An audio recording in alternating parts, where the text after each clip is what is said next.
વીરમ ગામ પાસેનું ઓગણ ગામ, એમાં મોતીરામ નામનો એક બ્રાહ્મણ રહેતો હતો.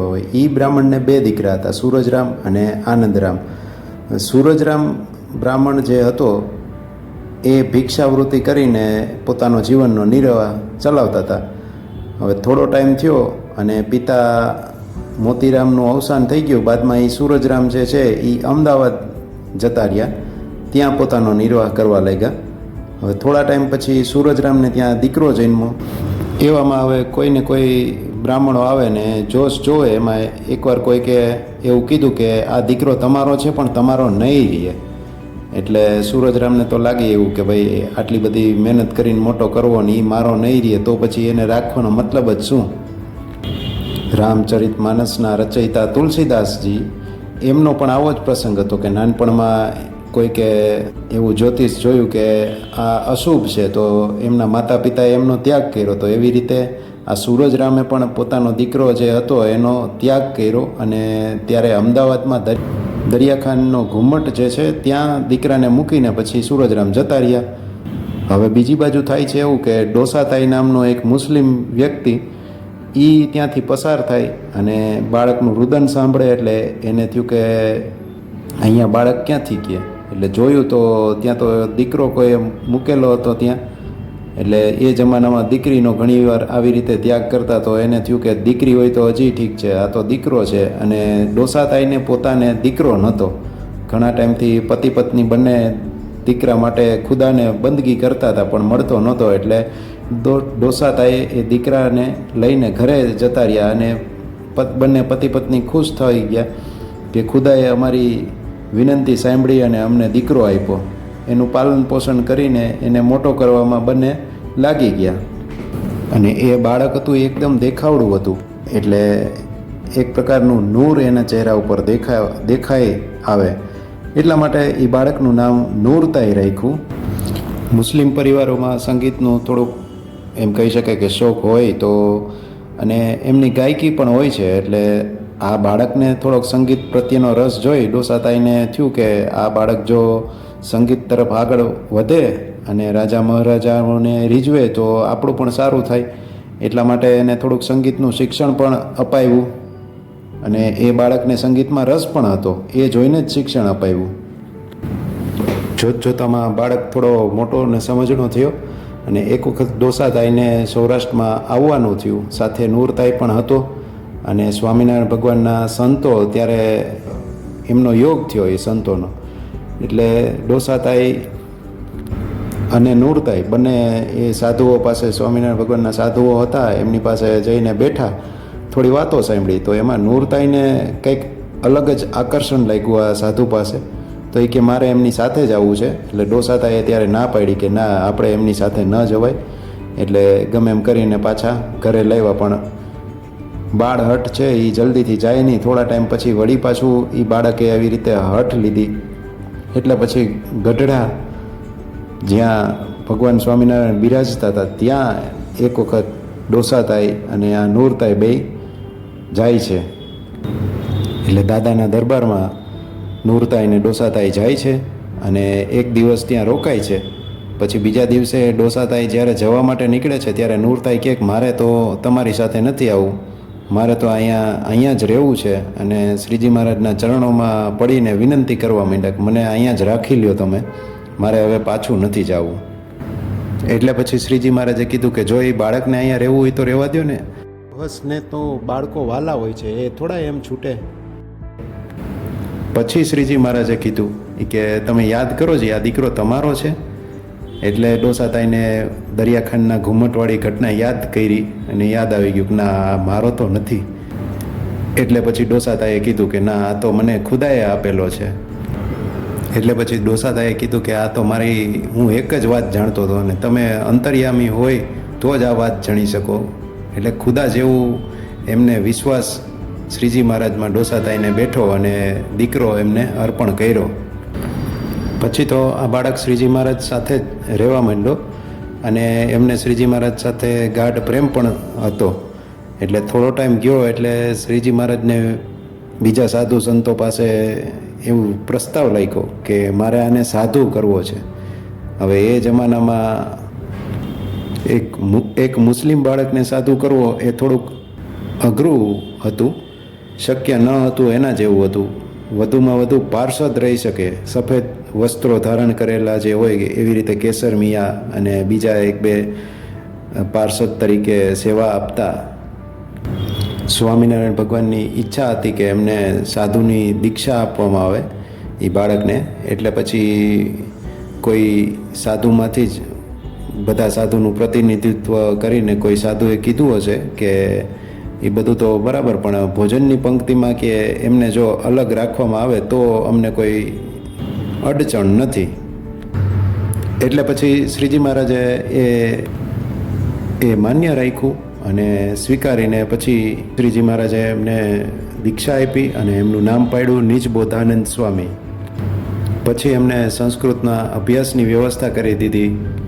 પછી તો નિજબોધાનંદ સ્વામી, મુક્તાનંદ સ્વામી અને બ્રહ્માનંદ સ્વામીના કીર્તનો ગાતા. એટલે શ્રીજી મહારાજે એક વખત કીધું કે મુક્તાનંદ સ્વામી ને બ્રહ્માનંદ સ્વામી તો એમના કીર્તન ગાશે, તમે કે તમારા ગાવ કે તમારા રચેલા. એટલે નિજબોધાનંદ સ્વામીએ કીધું કે મને તો કાંઈ રચના કરતાં આવડતું નથી, ખાલી ગાતા આવડે છે, એટલે કે તમારે શીખવાની શું જરૂર, તમને તો આવડી જ જાય. એટલે પછી ધીમે ધીમે એમને રચના કરવાની શરૂ કરી અને પોતાની રચના કરીને પોતાના કીર્તનો બનાવવાની શરૂઆત કરીને એ શ્રીજી મહારાજ સમક્ષ ગાતા. હવે એમાં નીચે ગાઈને ત્યારે નામ આવે નિજબોધાનંદ સ્વામી, એમ એવી રીતે જેમ બ્રહ્માનંદ, મુક્તાનંદ એવી રીતે નામ આવતું. એટલે શ્રીજી મહારાજે એકવાર કીધું કે તમારું નામ જે છે એ થોડુંક મોટું પડે છે કીર્તનમાં. તો એટલે પછી શ્રીજી મહારાજ પ્રત્યેનો નિજબોધાનંદનો પ્રેમ જોઈને શ્રીજી મહારાજે એમને પ્રેમાનંદ સ્વામી એવું નામ આપ્યું. જેમ બ્રહ્માનંદ, મુક્તાનંદ સ્વામી એ પંક્તિના પ્રેમાનંદ સ્વામી એવી રીતે એમનું નામકરણ કર્યું. અને ત્યારથી પછી કીર્તનમાં પણ પ્રેમાનંદ સ્વામી એવી રીતે કીર્તનમાં રચનાઓમાં નામ આવવા માંડ્યું. એમાં પણ પાછું બીજું એક નામ આપ્યું કે તમે તો મારા સખી જેવા છો, એટલા માટે પ્રેમ સખી તરીકે પણ એનું ઉદ્બોધન કરતા અને ઘણા કીર્તનોમાં પ્રેમ સખીનો ઉલ્લેખ પણ થયો છે. પછી તો સંગીતમાં પારંગત બનવા માટે શ્રીજી મહારાજે છેક બુરહાનપુર સંગીત શીખવા માટે મોકલ્યા અને ત્યાંથી એમને સંગીત વિદ્યામાં વધારે કુશળતા પ્રાપ્ત કરી. રચના કરનાર કરતાં ગાનારનું મહત્ત્વ વધારે હોય છે. સારા સારા પદો તો કેટલાય રચાઈ ગયા હોય છે, પણ કોઈ જ્યારે એને સારો કંઠ મળી જાય ને, જેમ અત્યારના સમયમાં કેમ વાયરલ થઈ જાય છે એવી રીતે સારો કંઠ મળે ને તો એ એક આકર્ષણ ઊભું કરે અને બહુ વધારે ફેલાય. એવી જ રીતે કાક બાપુ જે થઈ ગયા એ બહુ સારું સારું પદો ને બધું રચના કરતા, પણ એમને જોયું કે આ કાંઈ એટલું ફેલાતું નથી. એટલે એમને એ સમયમાં ચારણો એ ગામે ગામે જઈને બધાને આવા પદો નહીં સંભળાવતા, એટલે પોતાનું સાહિત્ય એમને આપ્યું. એટલે એ ચારણો થકી એનો વ્યાપ વધ્યો કાકબાપુનો. આવા પ્રખર ગાયક અને સંગીતની રચના કરનાર પ્રેમાનંદ સ્વામીને ઘણીવાર શ્રીજી મહારાજે બધું જ મુકાવીને એમ કીધું હોય કે તમે હવે ફક્ત ભજન કરો, કોઈ પ્રકારની ગાયકી કે કોઈ સંગીત કે કાંઈ નહીં. એટલે આ તો કેવું થયું કે આપણી ઈચ્છા અને આપણી મનગમતી વસ્તુ જે હોય એ જ આપણે મૂકવાની વાત થઈ. એટલે આ બધું તો શ્રીજી મહારાજ પહેલેથી કરાવતા આવ્યા છે કે જે તમને મનગમતું છે એ મૂકવામાં પણ તમને આનાકાની થવી ન જોઈએ. એવી રીતનું ઘડતર બધા સાધુ સંતોનું થતું આવતું હોય છે. એક દિવસ દાદાના દરબારમાં શ્રીજી મહારાજ આવી રીતે સભા ભરીને બેઠા હતા. ત્યાં પ્રેમાનંદ સ્વામી પણ હાજર હતા અને એક ભૂદેવ આવ્યા છે.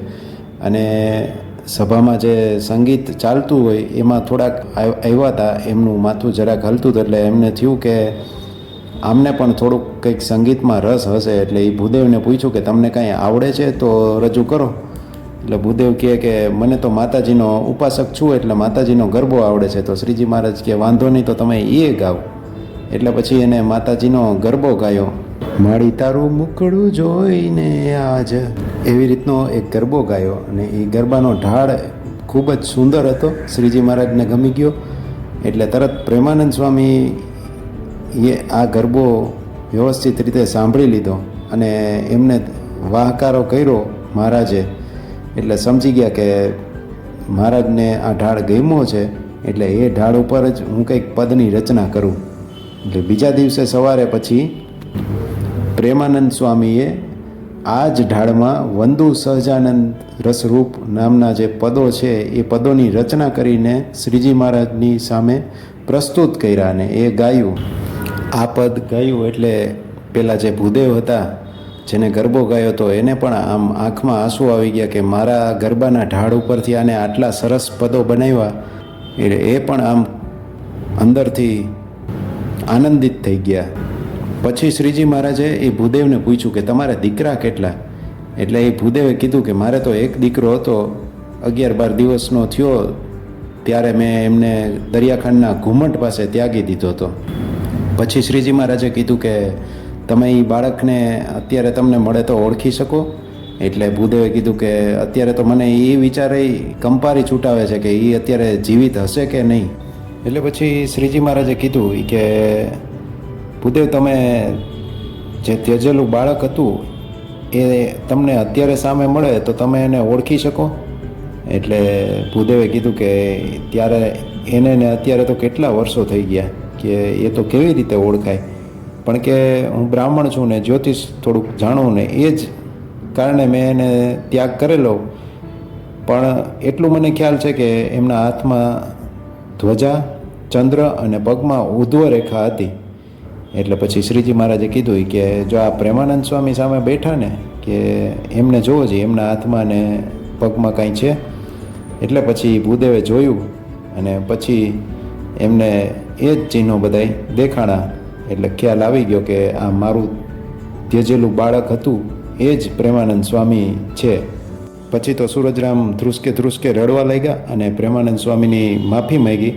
તો આવું સુંદર મજાનું ચરિત્ર પ્રેમાનંદ સ્વામીનું હતું. અને અત્યારે પણ પ્રેમાનંદ સ્વામીના રચેલા કેટલાય કીર્તનો ગવાતા હોય છે.